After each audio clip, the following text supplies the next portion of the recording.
I used to call myself a sledgehammer, but I think I'm going to go with weapon because it's more, it's not for the faint of heart. Well, appropriate for today's world. Yeah. Right? When Callum was reading my bio, I'm like, oh, it sounds so nice. She helps you engineer a new one. But it's like, in order to engineer a new one, you got to, destroy the old one. You got to get to see. Yeah, you got to tear the new one. No, the minute you step outside your comfort zone, by definition, be uncomfortable. Just get with it. You should be like, Connect Coaching Unplugged. Good morning, Australia. Good evening, America. Good night, UK. Hope everyone's going well. We are here live with my co-founder and best mate, Callum Hock, and we have the pleasure of having international master trainer, just an absolute weapon in the world of growth, all the way from Canada, Gina Mollicone-Long. Massive welcome to Connect Unplugged, number 26. Thank you for joining us. Hey, thanks for having me. I'm putting weapon on my business cards. Yeah, I like that. Hey, Gina, I'm just going to quickly introduce you a little bit further. Gina helps people get what they want, academically trained in engineering, philosophy, and intersection of science and spirit. Gina brings a wealth of knowledge and information to her process, extensively trained in the modern and ancient performance techniques. Gina aggregates their teachings and shows people how to make powerful transformations. Gifted in rapport, connection, and language, Gina cuts to the core of your reality and empowers you to engineer a new one. Gina, I'm super excited to be talking to you today. I am a self-proclaimed NLP geek, NLP nerd, and in the brief conversations that we've had in the past, I've absolutely loved geeking out with you. You are just such an encyclopedia of knowledge when it comes to not just NLP in theory, but how to take that theory and put it into real, tangible, practical exercises and processes. And I guess where that is most evident is all the work that you're doing in corporate. Traditionally, NLP has been something that, at times we've had to rename for it to be or rebranded to bring into the corporate space. But you're now doing it just openly, and everybody's absolutely loving it. Maybe start there. Well, they start asking me for it. They think I'm weird. Like, I'm trained in a lot of weird things, and it's like way down at the bottom. Like, I put NLP next to my engineering degree. Do you know what I mean? Like, of all the things I know, I'm like, dude, this isn't even close, right? And the engineer in me, when I sat there the first time I ever took this, I was like, oh my God, this is so basic, right? Like, I love it. And every time I send an engineer to learn NLP, they're like, oh my God, it's so linear. Yeah.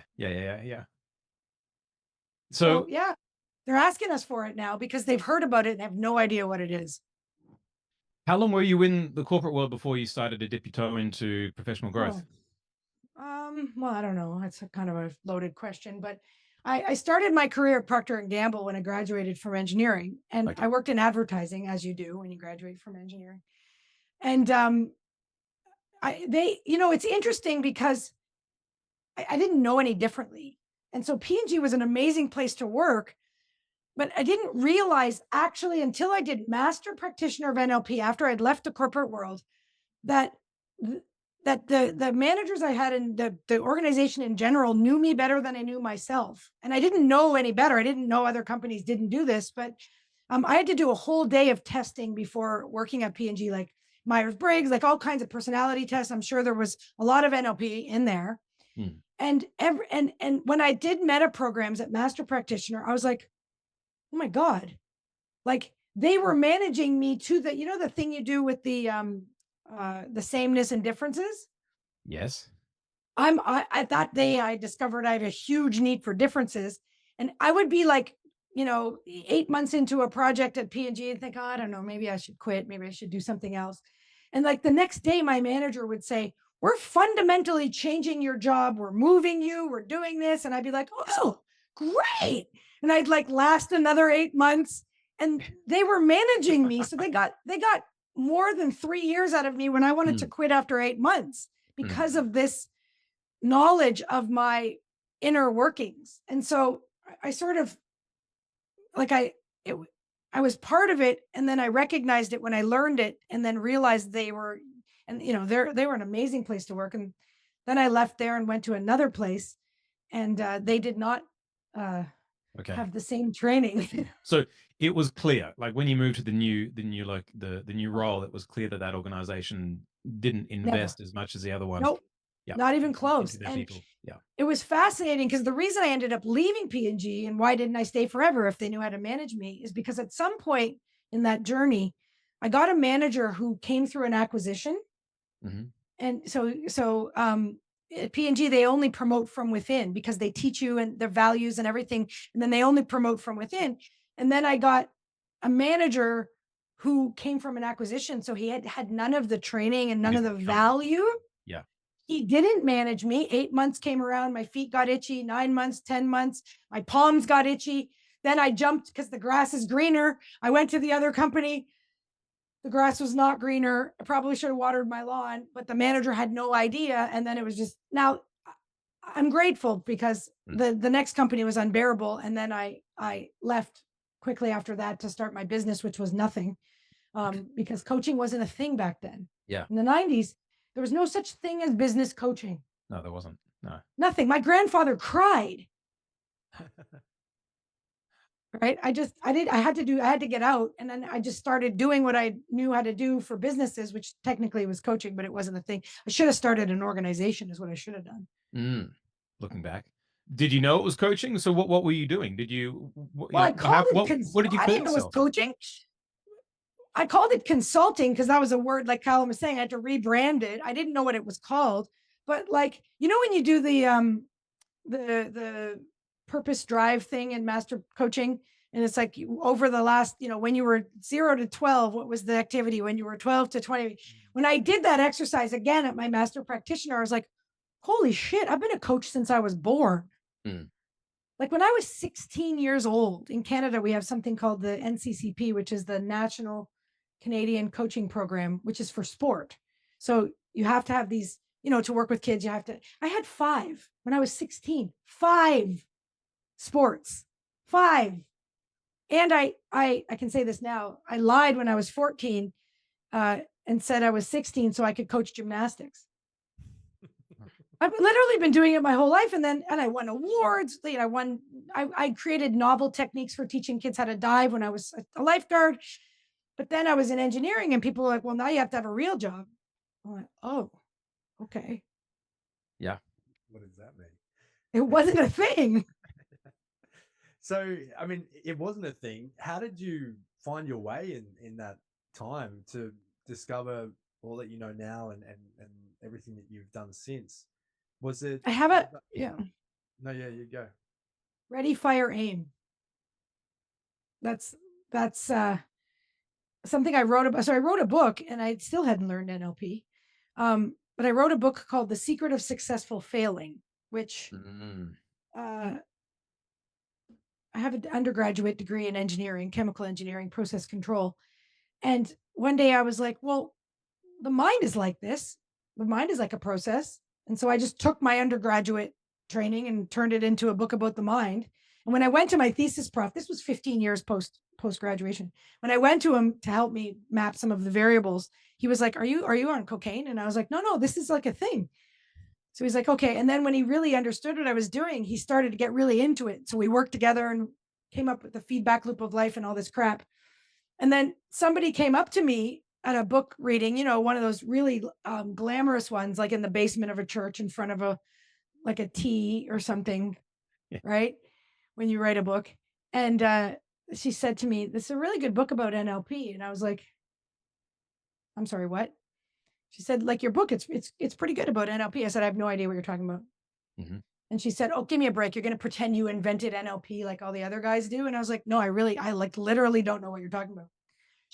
She rolled her eyes. She's like, give me a break. Failure is feedback is literally a presupposition of NLP. And I said, okay, well, failure is feedback was also the title of my undergraduate thesis in engineering. And she was like, are you kidding? And I said, could you please tell me what this NLP is? She said, like Tony Robbins, neuro-linguistic programming. I'm like, I mean, I've heard of Tony Robbins. In fact, I think I said, do you mean Anthony Robbins? Because I think at the time he was going Anthony. Yeah, yeah, yeah. And she said, yeah. And I said, yeah, no. She's like, you need to learn it because you've written a book about it.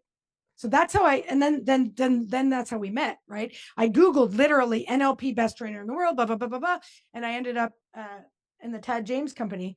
The rest is history, literally. Yeah, yeah, yeah. Wow. I mean, I sat there and went. I remember meeting you. What was that? 2010, 2012? 10. 9. 2009. 8 or 9. 8, maybe. I That was at started in 08. Macquarie University in New That was South Wales 09. and Sydney. Yeah. Yeah. What are we now? 2024. So that's 15, 16 years ago. Don't you remember? I was swimming every day. And I would come in with my goggle eyes. And you said to me one day, are you okay? And I was like, what do you mean? You said, I'm worried about you. You have these big rings around your eyes because from the goggles, right? Because Yeah, Macquarie right. had that outside pool and I was swimming every morning.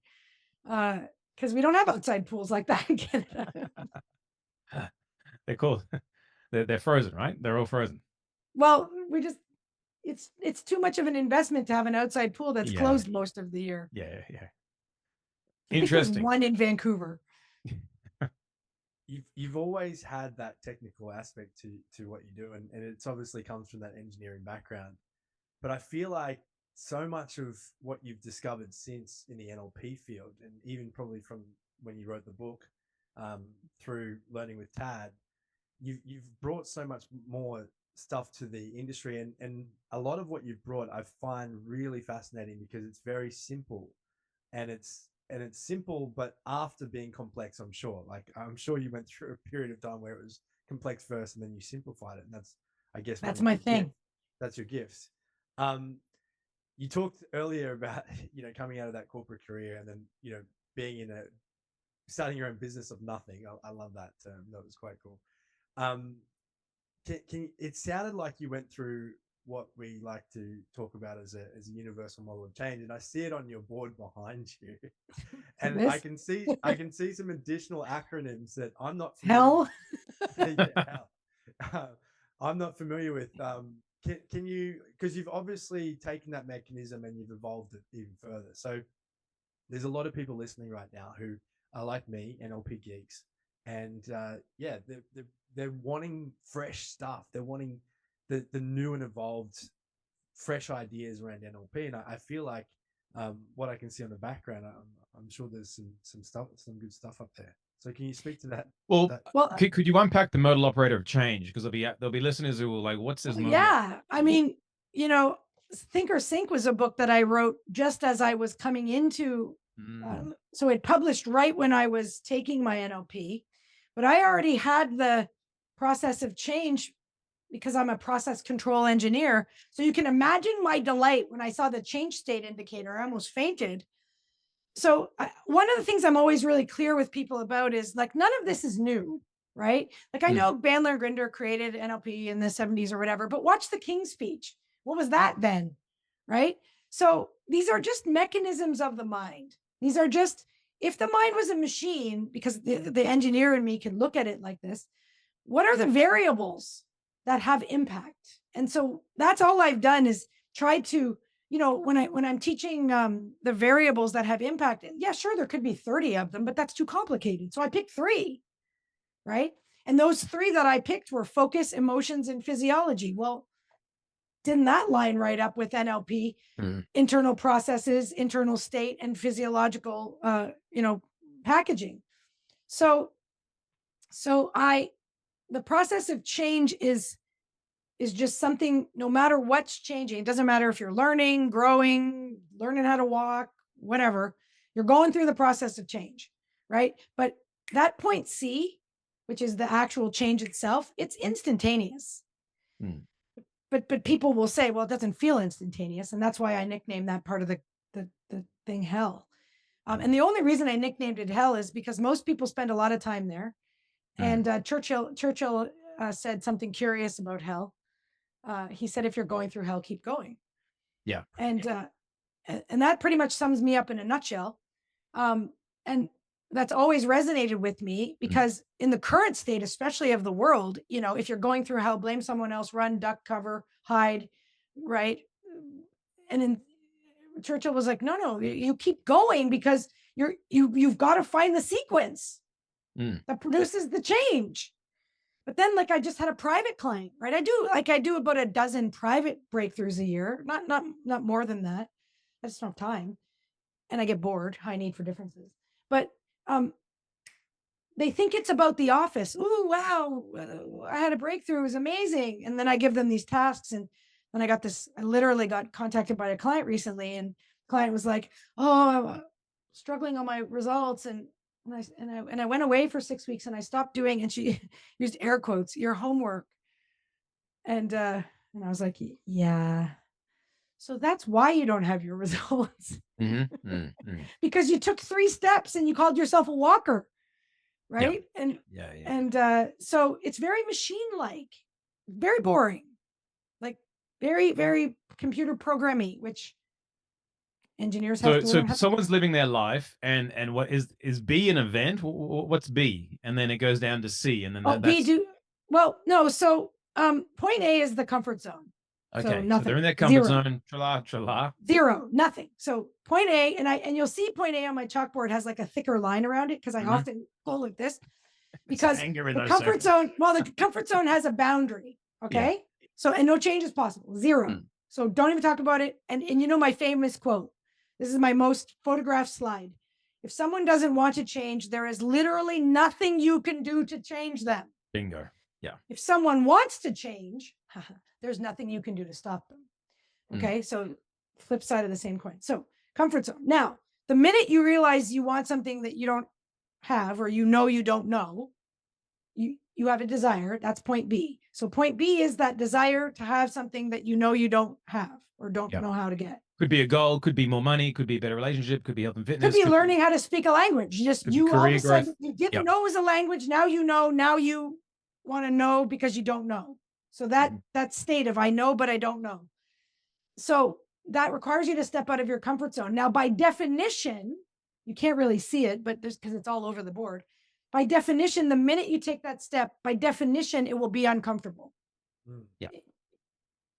So I say to my clients, great. So you're in a state of discomfort. You're in a state of perturbation. Yeah. Excellent. It means you're outside your comfort zone. Like, this is how it's supposed to feel. Yeah. That desire gives you the motivation to keep moving. And then you fall down towards point C, trying to find the sequence. So point B is where you have the desire. And I'm not, Connor, you've known me for a long time. So I believe anything's possible, but I'm not a Pollyanna, because I'm also a quantum physicist. So while all realities are possible, not all realities are probable. One that is probable is the one that's most dominant. So while you seek to create a new pattern, if you have the desire for it, it means neurologically, that fancy word we use, it means you're ready. Babies don't want to learn to walk until they have all the components of walking. You have the balance and all that crap. But you don't have the sequence. So you don't have in a computer programming, you don't have the program itself. You don't have the sequence of events. So that's what all the trial and error is for. And that's what a coach is for. Because they have the sequence. So they'll get you there faster. Okay. But you'll get there without a coach. But then when you produce the behavior, it's now programmed. Yeah. But if you never run it again, it's a Wednesday, right? So then between C and D, you have to master it, and that's rerunning the program till it becomes dominant. Once it's dominant, and how you know it's dominant is you can run the program under pressure. That's a nice way. 100%. Actually, yeah. If you can run the program under pressure, then it's dominant, because you can't not do it that way. Yeah. Right. So enter 2020. Most people got their asses handed to them on a plate, and it highlighted, what a gift. It highlighted what was not dominant. And then you're at your acme, which is the Greek word for your highest point. But acme is like a rolling target, right? Because your highest point then becomes your new normal. And then there's another acme in the distance. So I love this word acme. It's like my favorite word, but I don't know, weapon is a good one too. So the sequence you talked about is that are we down the step below on the chalkboard there? Thoughts, feelings, actions, results. I'm guessing that stands for. So that's the next thing you have to come to grips with. So what we say is, so we have 7 mechanisms that we teach at Greatness U. And the process of change is number 1, because the first thing I need you to get is that it's a process. So sorry, Because- Greatness U. What's Greatness U? Oh, Just for the listeners. it's our company. Okay, okay, cool. Yeah. So Greatness U, the letter U, not use, the letter U. I love that name, Greatness U. Greatness okay, U, so the Greatness letter U, U. you teach thoughts, And we feelings, teach- actions, we results. teach- so I'm an engineer, so we have 7 mechanisms. We could have picked 25. Again, I picked 7. It's a bit of a significant number in the, other worlds. And so I picked 7.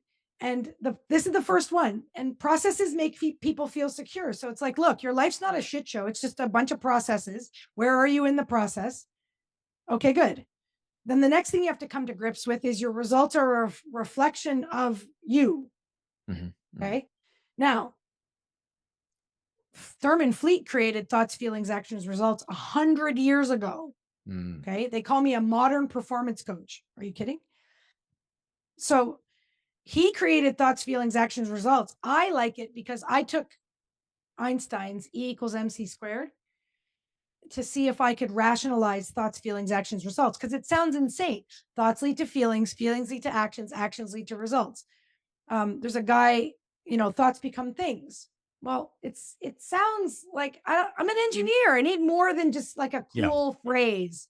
Yeah, some substance. So I took E equals MC squared and said, okay, energy and matter interchangeable through the equal sign and the multiplier of the speed of light. So energy and matter are the same thing. Okay. One is just, Einstein said, matter is energy whose vibration has been lowered to be perceivable by the 5 senses. So I go, okay. All right. So let's work this out. So result, like a car, money, whatever. Can you sense it with all 5 senses? Can you see it? Yes. Can you hear it? Yes. Can you feel it? Yes. Can you taste it? You could bite a car if you wanted to. And could you smell it? Yes. So 5 out of 5. So results are like in E equals MC squared. Results are like matter. They're M. Okay. So they're the 3D, they're what everybody's, hung up on. And let's go back to thoughts, because thoughts are like this obscure thing and you can't sense them. So you can't see your thoughts. I know that you can see pictures in your head, but you have about 75,000 thoughts a day. You don't see them passing through like a stock ticker, and you don't hear them. You don't feel them. Like, it's not like I'm sitting here, you don't smell them. You don't taste them. So 0 out of 5 senses engaged, but we know that they're there. So they're energy in Einstein's equation. They're more like an E. They behave like an E, less like an M. But then based on what you believe or don't believe, again, this is now values and whatnot in NLP, you emote on some thoughts, right? So thoughts, 75,000 a day. Then based on your values and your filters and all of that, you emote on some thoughts. So now you have a feeling associated with a reaction to a thought, which you can feel kinesthetically. You can't see it, you can't hear it, you can't taste it, you can't smell it, but you can feel it kinesthetically, usually in the trunk of the body. So now we're down to like 1 out of 5 senses. And then if I look at our actions, right? Like if you guys just snap your fingers, everybody watching right now, okay? So you can see it, you can hear it, you can feel it, but it doesn't have a smell and it doesn't have a taste. So actions are like 3 of 5. So what you have is a reduction in engineering or in any sort of scientific world of like the physical world, like chemistry. We would say you have a state reduction. So you've gone from 0 to 1 to 3 to 5. So now it's a continuum. Thoughts, feelings, actions, results.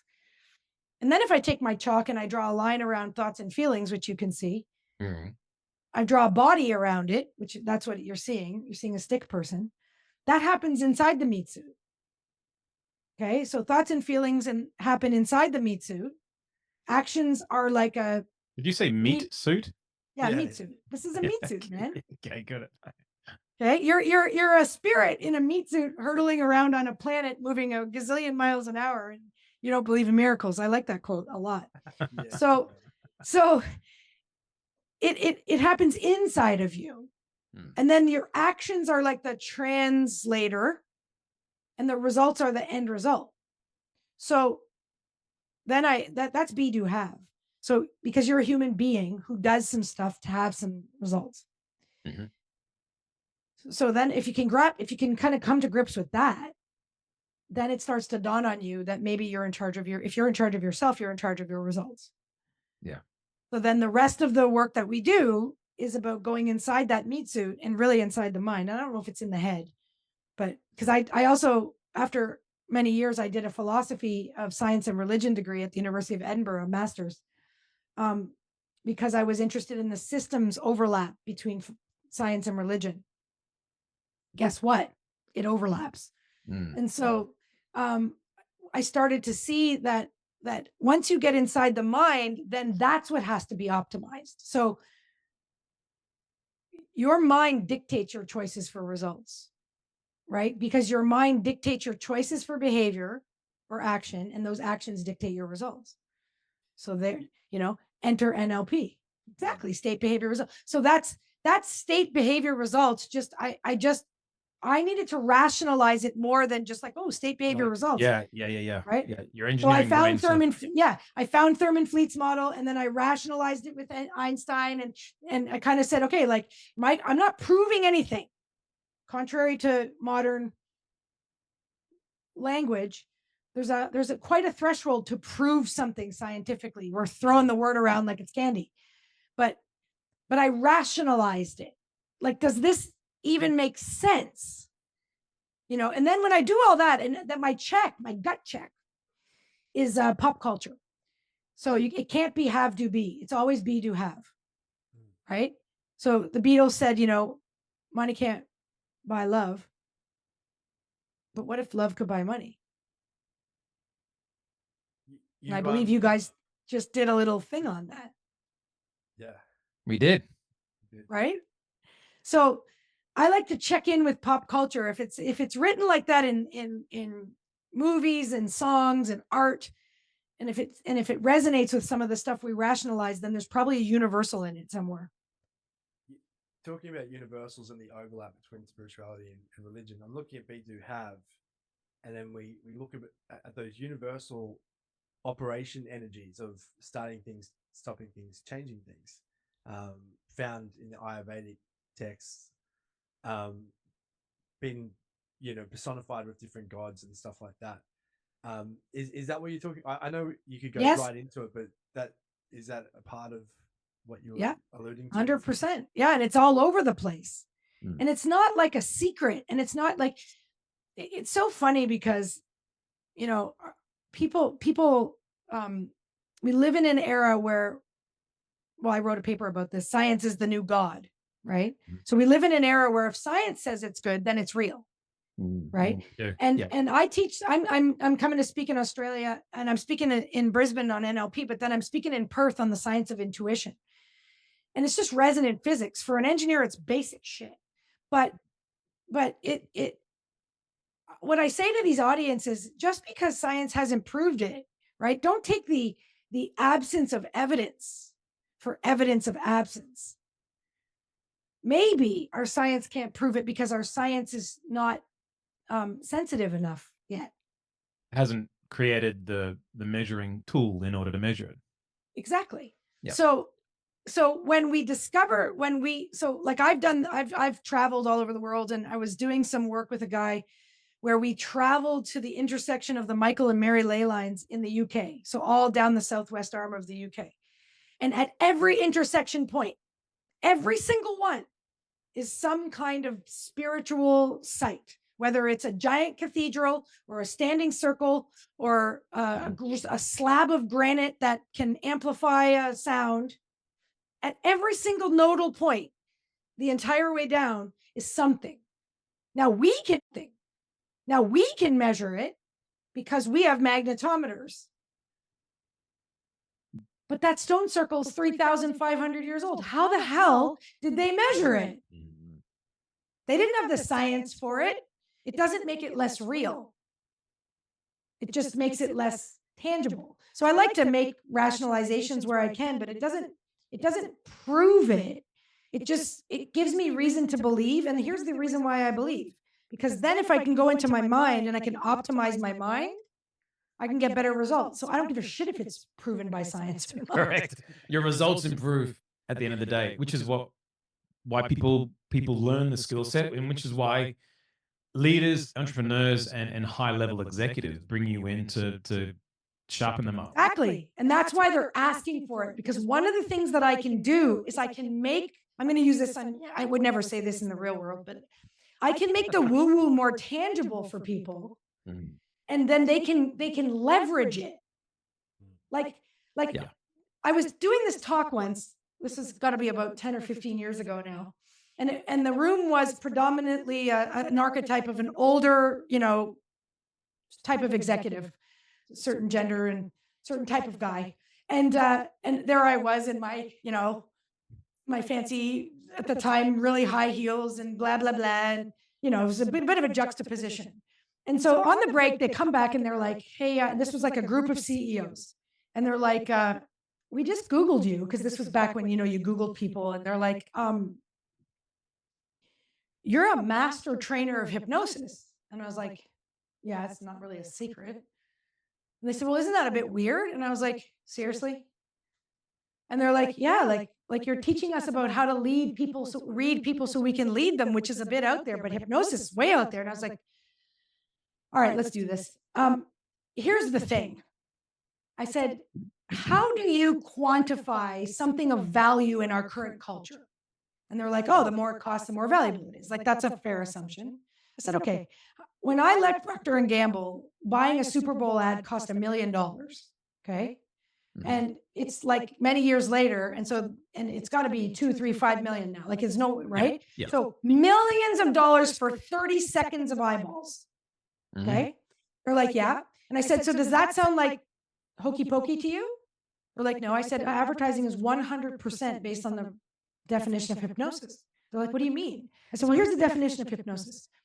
I said, hypnosis leverages the trance state to allow for the acceptance of selective thinking. I said, shall I translate that to you for advertising? They said, yeah. I said, ever see anybody watch a television? What do they look like? Okay. That's a trance, just in case you're not clear. So a trance is a brainwave state. It's a slow alpha or slower. That doesn't mean you're hypnotized when your brainwaves are slow, but it makes it possible. They're like, okay. And I said, then I buzz through the thing you're watching, suggesting that you buy my whatever, buy my whatever I'm selling, and you accept that thinking in the middle of that program you're watching. I just planted that idea in your mind. That's hypnosis. For sure. Like, and I said, does it sound like hokey pokey to you? Because see, here's what I know about secrets. You can't really hide anything anymore. The world's wide open. So if you have a real secret, you better put it in plain view, and you better discredit it from a position of authority, and that will keep people away from it. Well, that's interesting. They were like, oh my God. And I said, now here's the thing. I want to teach you the mechanism, which by the way is right there on my chalkboard. And I'm going to teach you how to write suggestions that move your business forward, whatever that is, beliefs, goals, whatever you need to make things happen. So it's like advertising to your mind because you're too stuck on the things that are preventing you. And they were like, done. Like talk about a room full of instant conversions from like total hokey pokey. And that's what I do is I make it really accessible to leadership, because honestly, how can you not be using mind mechanisms in like today? Like, how are you even a business? I think everyone does. Everyone at a well. Let me ask you the question. I mean, I know because of your corporate background, because of the circles you operate in, you work a lot with C-suite. You work a lot with high execs, blue chip companies, lots of entrepreneurs, lots of etc. How have you? I mean, with that metaphor is one thing, but do you normally focus on that high end, that high achieving individual to bring all these together? And I mean, they're already operating on a high level. How do you get them to even go to the next level? How? Is it the same for everyone? It's just that the starting point is at different levels when you put yourself into the machine of A, B, C, D. Yeah. It's the same. So this is the beautiful part. Machines and machines and machines and machine. And so like, here's the thing. We focus mostly on like CEO entrepreneurs and the people who coach them, because they have, a lot of them have business coaches, scaling coaches. We train a lot of these coaches because they're working with the executives and their leadership teams.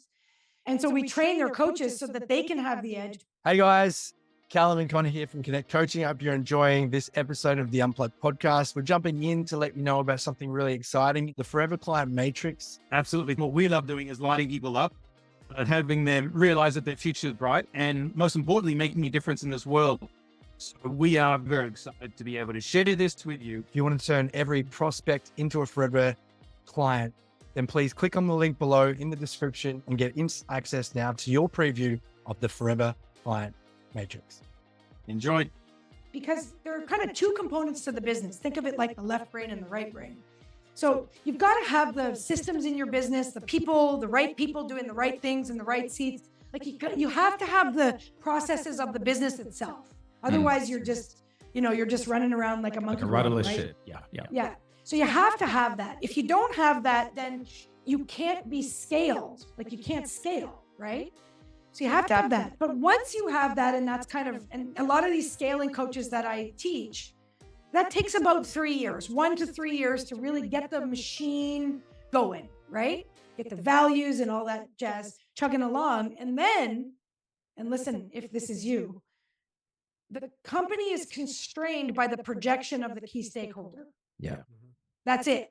Could you explain what that means? Like, what does that It mean? means that the company can only execute the belief level of the CEO or the founder or whoever is the key stakeholder. It's like when we teach coaches and we say, have your belief be unlimited, because the client can only actualize what the coach thinks is possible. Mm-hmm. So in a company, the company can only actualize what the CEO thinks is possible. Yeah. Okay. So once the company's running, then you're up against the belief structure of the CEO or the founder or whatever, because I recognize there are partnerships and all kinds of different structures, but it's constrained, right? And then so what ends up happening is we teach the NLP for the more functional aspects of business, but then I end up always doing a breakthrough with the person who needs to break through their model, right? Those are the dozen people I take in a year. I turn more people away from my coaching than I take, because I used to call myself a sledgehammer, but I think I'm going to go with weapon, because it's more it's not for the faint of heart. Well, appropriate for today's world. Yeah. Right. When Callum was reading my bio, I'm like, oh, it sounds so nice. She helps you engineer a new one. But it's like, in order to engineer a new one, you got to, destroy the old one. You got to get to see. Yeah. You got to tear the new one. Yeah, it's not all rainbows and lollipops. No, the minute you step outside your comfort zone, by definition, you'll be uncomfortable. Just get with it. You should be like, Yeah. Working with such elite level individuals in the business realm who probably enjoy being comfortable, because they and this is a generalization, but I would imagine they would enjoy being comfortable on the level that they're at, but they know that there's more. How do you get them out of their comfort zone to accept that this, because I'm used to getting my own way, and I don't like it when I don't get my own way, and I'm feeling uncomfortable. This is a new sensation for me. I don't think I want to go any further. How do you convince them that this is the right thing for them? I don't. Okay, do tell. I literally, I'm not the greatness police. Mm-hmm. I am not attached. Seriously, I do not think there is one thing wrong in this world. The world is the way it is. Everything's unfolding exactly as it should be. The minute you say to me, this isn't working for me, put your hand up, I will move hell and high water. Okay? So I am not, and people who know me personally know, this is how I live my life. Believe me, I've raised 2 now wonderfully functioning young adults, but when they were teenagers, I got to tell you, it takes a person to be like, right? And they're going through it. I'm not working for you. right? Like, oh, I'm struggling with anxiety. And I'm like sitting on the anxiety process going, And then I remember when one of my offspring learned some of the timeline therapy, well, you knew this? You didn't tell me? And I was like, you didn't ask, right? Because if someone doesn't want to change, this is the... I love that saying. It is the most photographed slide that I put up in my talks. I put it up and everybody's like, oh my God, because they've all tried to change someone. And it doesn't work. And I hate this because, so I'm just supposed to let them suffer? Okay, I'm going to tell you a story. I tell the odd story. When my son was like little, really little, like 4 or 5 years old, like really little, we were at the cottage. We were out in the wilderness on a lake, and it was a beautiful day, and a dragonfly, I don't know what they're called, pre-dragonfly, when they crawl out of the water, little bug, had crawled up out of the water and was on the rock, and it started to break open while we were sitting there because it was dragonfly birthing season or whatever. Yeah. And so we were watching it break open and, get out of the shell. And this particular dragonfly got stuck. It clearly was like something got stuck, I don't know, maybe it got stuck on the inside or whatever. And you could see it struggling, and my son was going crazy. We have to help it. We have to help it. And I was like, we can't help it. If we help this dragonfly get out, it will die.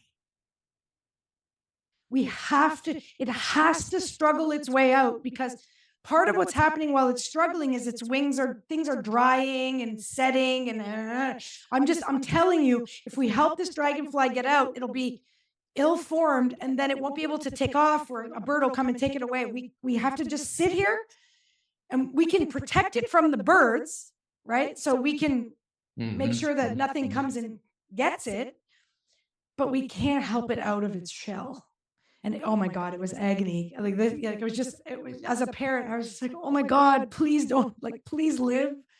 So it pulls itself out, and it pulls its little whatever body out. I'm really butchering the biology of this, but it kind of just pulls itself out, and it puts its wings out, and then they have to dry, and this whole thing, and we're just watching, and then and all of a sudden it just takes off and it's gone. But that metaphor, honestly, because if you help that, it won't survive.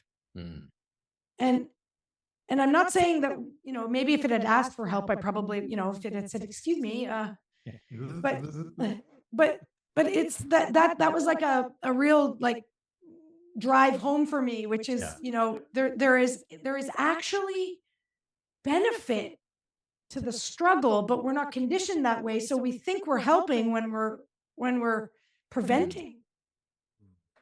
So I have one question I always ask people. I just say, how's that working for you? Yep. I don't want to mind read into your reality. How's that working for you? It's working. Great.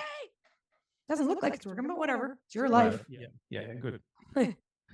So tell us about C-suite NLP C-suite? Yeah, so one of the things we discovered. I read up on you. Yeah, I read. I think on your link. Well, when we discovered that we could teach NLP online, which is a hilarious story. Because for years people had been telling me, put it online, put it online, put it online. And I was like, can't be done, it's got to be done in person, can't be done.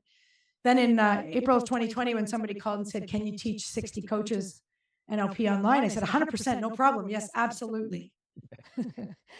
So then we did. And then when we discovered we could do that, it opened up the world, because while we appreciate the ordeal a la dragonfly, right? We know that the ordeal is what creates the plasticity in the brain required to build a new program, just so you know. So those of you out there who don't charge enough, or who cut your courses in half, or do all that shit, you're helping the dragonfly out of its case, just so you know. So we love the ordeal of greatness you. That being said, we also know that having a CEO come once a month to Canada or whatever was unrealistic. Mhm. So instead, what we did was we live teach NLP now over Zoom with all kinds of add-ons and so on. And we're doing this as a provision to the C-suite, so the executive leadership team. And every once in a while, if you have more money than time, they can throw money at it. We can come and do some stuff in person, but it's not required because now we know how to do it while maintaining the appropriate ordeals, right? So now we're able to offer NLP to the C-level world that's never been available before. So because of our unique expertise, I mean, we've been around since the 90s. Listen to this. This is hilarious. We've been around, Greatness U, since the late 1900s.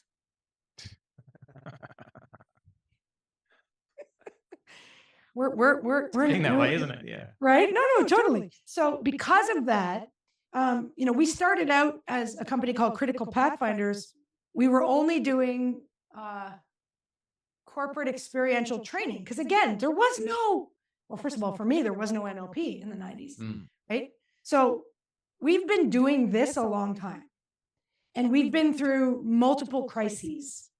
So they're different every time, and they require a different pivot, but we are very confident in our ability to pivot, right? So when it happened this time around, I was like, well, I've been telling people money's easy to make, so I guess I should be grateful that we went to zero, so we can see, like, how do you build from zero, right? And so, but we've been through 9/11, we've been through 08, we've been through 2020, like, we literally live what we teach. And so now we can make it available to companies that need to have that flexibility of behavior. And if I can't just, like, it blows my mind, when you, like, because we do a lot of work with athletes. And I remember back in the 90s, not all athletes were doing visualization. It was weird back then to be visualizing a ski race or a swimming race or whatever. And then now they all do it. Like, if you're not a world athlete and not doing visualization, like, it's impossible, right? It's like regular. It's like the 4-minute mile, right? But we're in that weird transition where not all companies are using the mechanisms of the mind. So they're still trying to get results the old-fashioned way, and they're just getting run over. And AI is only going to exacerbate that because people are going to use AI to be more efficient. And if you're not even using your own mind, I don't even know how you're going to make it. Well, I So think the we're big do- part with AI and using the mind is being able to adapt to change, because I think we've only just seen the beginnings of how much change is going to happen in a short period of time. And it'll be fine for the people that can adapt. It'll be fine for the people that know what change is like and understand that process that you have behind you. And Right. are willing to go through it in shorter and shorter periods of time, because it's no joke when you're going through hell and you're trying to find that sequence to master it. It's not fun. Like you said, Winston Churchill said, keep going. And I feel like there's going to be a lot of keep going moments for us, particularly business leaders, CEOs, C-suite executives. There's going to be a lot of keep going moments. And if you're not built that way, or if you don't have some sort of mechanism to fall back on to discover the sequence, you're going to be in big trouble. And Well, there is a master, like, there is a, like, so when you look at the presuppositions of NLP, which I love, right? It's all right there. And those are required to be adaptable, because that's what's required. It's not the specific adaptation, although you have to be able to do whatever specific adaptation is required. It's the generalized approach that people are lacking because they don't have the coping mechanisms to cope with the speed, the rate of change.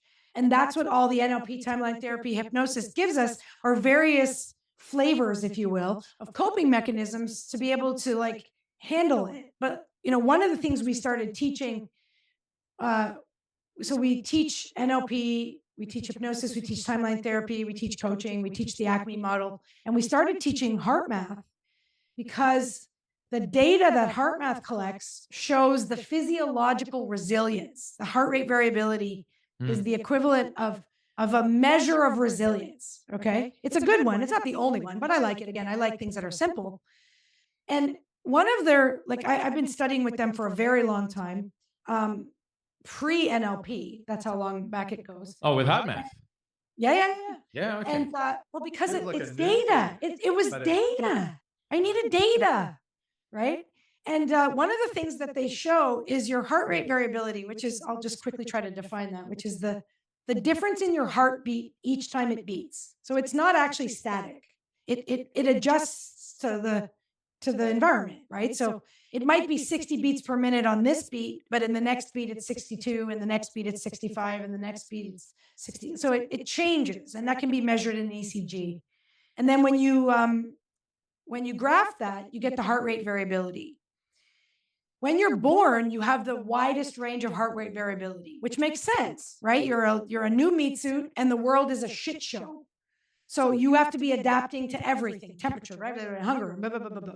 And then as we get more and more efficient and we get older and older, we make programs and we make groups of programs, and we get more and more efficient and we get more and more predictable. Our heart rate variability goes down.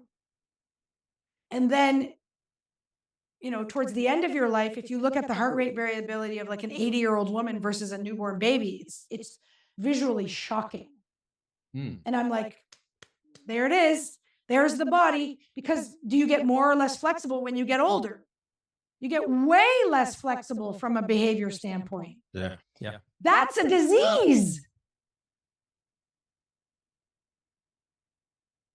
Like, think about it.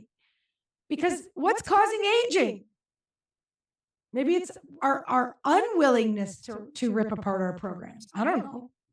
But I can tell you that the people who are willingly doing it, or unwillingly through global crises, are going to last longer. Mm. Do the C-suite executives or the CEOs or the business leaders, the entrepreneurs that you're speaking to, are they more problem aware now? Is there an acute understanding that this is needed? Is there still an educational piece that you and a barrier? I don't think they're, I don't think they're like those guys that approached you, those gentlemen who you described as a particular Right. archetype, and they kind of stood in your road, and you had the most eloquent way of responding to that. But is there still that barrier that you're finding when you're coming into these organizations? Is it You know what? Yeah. We've talked about this. I don't think they're problem aware, because again, if you don't know your results start with you, you don't even know there's a problem. If you still think the cause is outside of you, Yeah. If it's the economy, you're if screwed. it's your employees, if it's the line manager, oh, it's Like the people- HR manager. It's always the HR manager. Right? Like I'll go, how's the business going? Oh, because of COVID. It's like, right? Like, what? There's some external circumstance knocked you out of your comfort zone. What'd you do then? Mm. And you know what I did was I tuned out everything that wasn't towards my goal. Yeah. That's not what most people do, right? And that's a big clue. We literally, when we were living in Whistler, we had these huge windows, floor to ceiling. They looked over Blackcomb Mountain. They were amazing. And we wrote these giant quotes all over them in white, these white window markers, so that every minute we were sitting there, it was coming back to us, the quotes we needed and the motivation we needed. And we tuned out everything that was happening. And I don't think it's a coincidence that we had a pivot within 3 weeks of the crisis. Mm. Cal and I did something very, very similar, and we had to. Every single day we were with our team, because every single day there was a new piece of information that the goalpost had moved again, and every single day we had to meet with the team and do our due diligence to make sure that they got as much of that outside white noise out of them as possible. And we literally drilled in, and the quotes were going through the ceiling. We had almost had a new mantra, like literally every single day for a 3-month, 6-month period. It was heavy, and we had to dig deep and put into practice everything that we've been on our soapbox saying that everyone else should do it. We actually had, that was the time we needed to dig deep and apply it to ourselves 100%. And as a result, we had some of our best years during that period, and people just were almost gravitated to us like a magnet, because we provided a platform for them to really feel that, despite all of this, there are still opportunities and the future can be bright. It's up to us to see how we do it. Right. You don't know there's a problem till you know there's a problem. I think the thing that does it for me, and I don't know if you can see this because it's right at the top of my chalkboard, but this little guy that I draw up here, the one that does it for me, and this is how I actually, this was the transition to NLP, was in in fact, I can say this now that he's gone because I love him, but Tad had the wrong number up for years and it drove me crazy. And I showed him the original paper. So in 1954, Carl Pribben, Miller, and Galantner did they were trying to make the computers, like computers. They were trying to make computers. And they were modeling the human brain, trying to figure out a way to make a machine that could do what a brain could do. Okay, it's just kind of funny where we are now. But so they demonstrated empirically that there were 2 million bits of information available to process in capital R reality. They measured, however they measured it. And if you want to read this, is in Miller's book, 7 plus or minus, or the magic number 7, or whatever it's called. And then what they discovered was the brain couldn't process 2 million bits of information per second. The brain could only process what they called 7 plus or minus 2 chunks, which was an attention span was 1/18th of a second. So it was 126 bits a second. This is a computer model. I'm an engineer. I learned this in computer programming. Okay. Now, if the brain can only process 126 bits a second and there's 2 million bits available, that's a lot. That's a lot of data that's been destroyed, right? Or deleted, distorted, and generalized, to speak in NLP terms. And so over the years, we've argued, people have said, well, maybe it's billions now because it was 2 million in 1954. So what is it now? Fine, billions, trillions. And somebody once came up to me because they like to argue about my data sometimes. Gina, I read it's now 800 bits a second. I said, okay, great. So millions, billions, trillions, hundreds. 1, 2, 3, 4, 5, 6. Doesn't matter, dude. You're still losing 6 to 12 zeros in every second. And you think the problem's out there?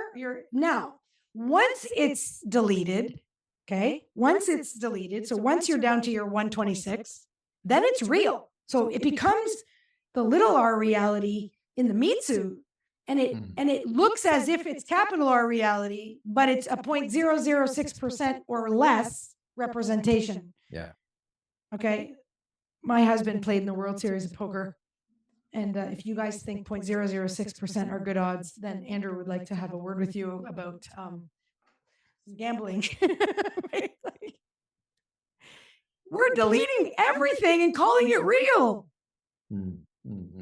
So for me, that's the clincher. When I show that to CEOs, which I will show in Brisbane, I'll show in Perth, I'll show in Halifax, I'll show everywhere I'm going, that's when they go, holy shit. I might be the problem. Yeah. I think, have you seen that video where they chant?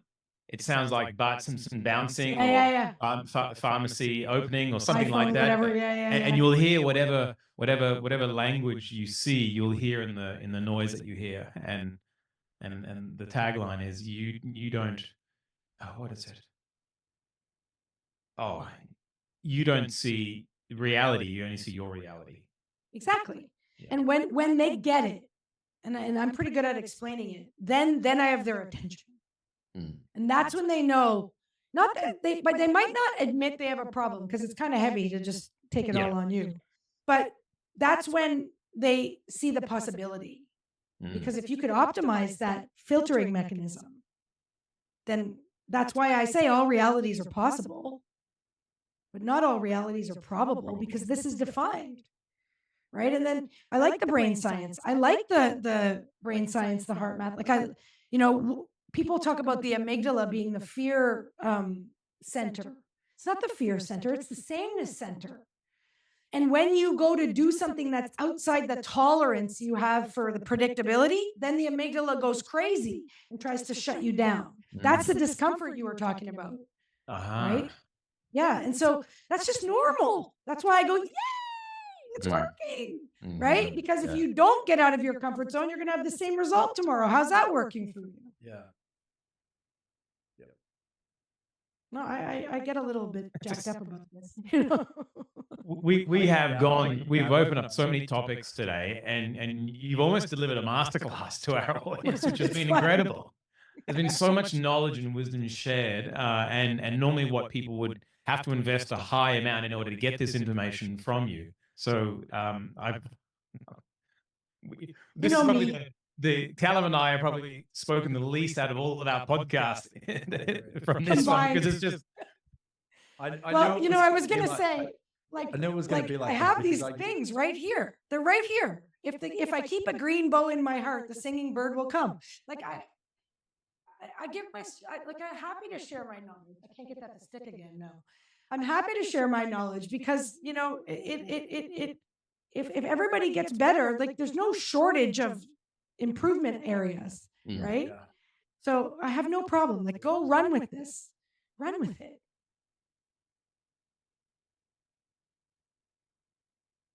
Brilliant. So, what is the easiest way for people to find you, Gina? I think just go to my link tree, which LinkedIn? No, LinkedIn is fine. Sure. I have a link tree, which kind of has my up-to-date stuff, but LinkedIn is fine. If you go to LinkedIn, we can message back and forth, and we'll have both links in the description once we put some show notes. Yeah. Yeah. Gina Mollicone. There's not a lot of me. Like I'm the only one, I'm pretty sure. Well, Mollicone now. I'm not going to be calling you Mollicone. Yeah. I know. It's funny because, like, again, as with most families that came from Europe after World War II, our name got anglicized, right? So it's just Mollicone because that's how you would say it phonetically. But technically, you go to Italy, it's Mollicone, right? Sounds so much cooler. So much cooler. It's so cool.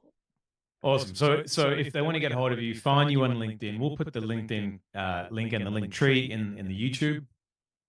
And Cal, any final words? Look, I think we're going to have to get you back for round 2, maybe even round 3. Okay. Like I said from the very beginning, I'm a NLP geek at heart, and I knew this podcast was going to be great. I knew that it was going to be me being a student again. And I've absolutely loved it. Thanks for give me a break. us. As if you don't know this stuff. It's honestly, it's the way I think it has to do with your engineering mind.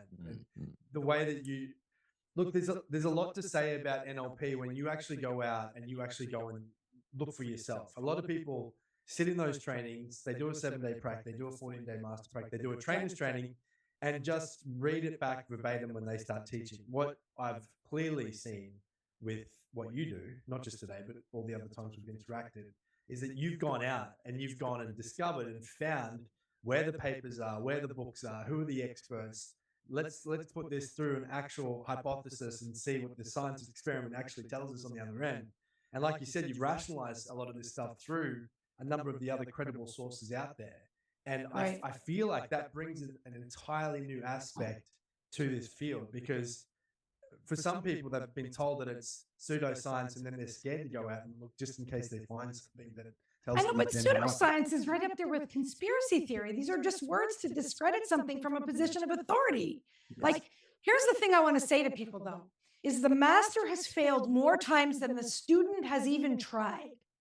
So that's what when I wrote about Ready, Fire, Aim, like I got, and I think Connor knows this story, because when I did my trainer's training, I didn't exactly have whatever it cost him. I bought everything all at once. I didn't have $25,000 lying around on the floor. So I sold my first training, I sold people into my first practitioner like 14 days after my hypnosis trainer's training ended. But I sold it like 8 months earlier. I just, I said, I'm running my first NLP practitioner. It's going to be, in September. And I didn't tell them I didn't have any of my certificates yet. So I kind of forced myself to just do it. And that first one, there are still people. It's been almost 20 years since I did trainer's training, or whatever. It's been 50, whatever. They're still perfecting their training. Right? Like, I don't you remember? Maybe you don't remember this, but I did. You do. trainers training and then hypnosis trainers training. And I started timeline therapy trainers training in between. And then I had to get permission to start NLP coaching trainers training because I had to get it done because I had to then buy all the crap and run the course 10 days later. And I was flying all over the world doing it. But that's what forced me to do it. And then as I taught, and I've been teaching it for so many years, I started just pulling things. I was like, wait, this is that thing. You finding the links between your vast knowledge and experience. Right. Yeah. And they're not Yeah, just so- not just analogies; they're analogically apt analogies, Right. which I think is an important distinction between what you're doing and what I'm seeing elsewhere. But it comes from doing. And I want to say this to the people who are listening.